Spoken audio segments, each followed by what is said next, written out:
Now let's learn some basics of periodic table and what a periodic table is. So before that, let's see what an atom is made up of.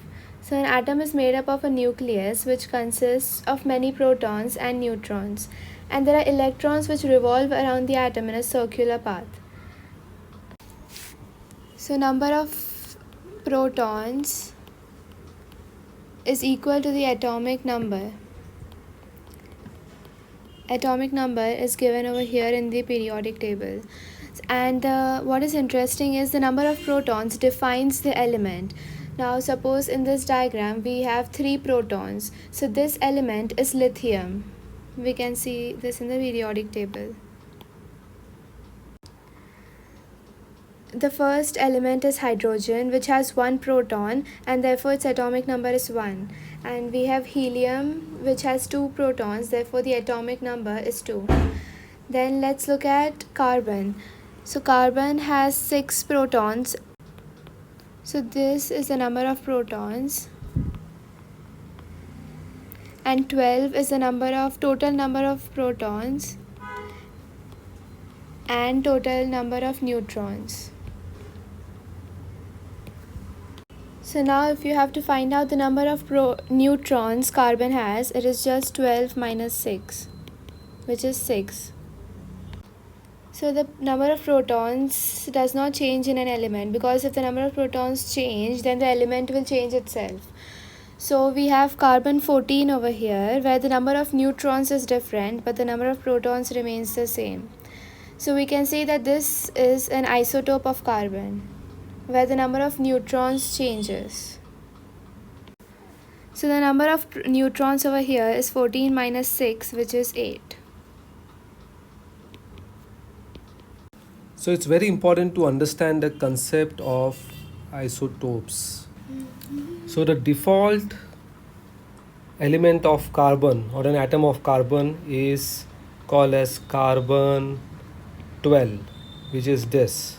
Okay, is also called as C12, which contains 6 protons and 6 neutrons, making up a total of 12. Okay, but an isotope of carbon is something which we see here called as carbon 14, and carbon 14 obviously has the same number of protons, that is 6, but the number of neutrons change. The number of neutrons is 8. Okay, so these are called as isotopes. So isotopes of an element are nothing but those atoms which contain obviously the same number of protons but different number of neutrons. So now that we have understood what is atomic number, let's see what atomic mass is. So atomic mass is the sum of masses of all the protons, neutrons, and electrons. So let's see in the periodic table. Over here, this is the atomic weight of hydrogen, that is 1.008. It's also important to note that many people use the terms atomic mass and atomic weight interchangeably. Okay, so this atomic weight, what you see over here, is nothing but also called as atomic mass. So in order to measure this mass, the basic and traditional method of metric is using grams and kilograms. But as an atom is very, very small, you can't use those traditional methods to find out the mass. So the scientists came up with a new unit, that is the AMU, which is the atomic mass unit.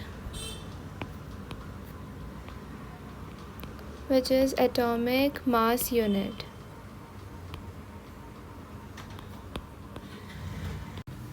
It's important to understand that atomic mass unit is actually a unit of mass. Okay, same like we have kgs and grams. So and the correlation is that 1 AMU, that is atomic mass unit, is equals to 1.66 into 10 raised to minus 27 kg, or 1.66 into 10 raised to minus 24 gram. So typically the masses or the atomic weight which you see in the periodic table are all in the unit of AMU. For example, let me take the case of carbon. Okay, the atomic mass of carbon given over here is 12.011 AMU. So whatever atomic mass you see in the periodic table, the unit of all of them is AMU. Okay, so what exactly is AMU? Okay, the way scientists have defined it is that the mass of one proton is considered to be 1 AMU. Similarly, the mass of one neutron is also considered to be 1 AMU.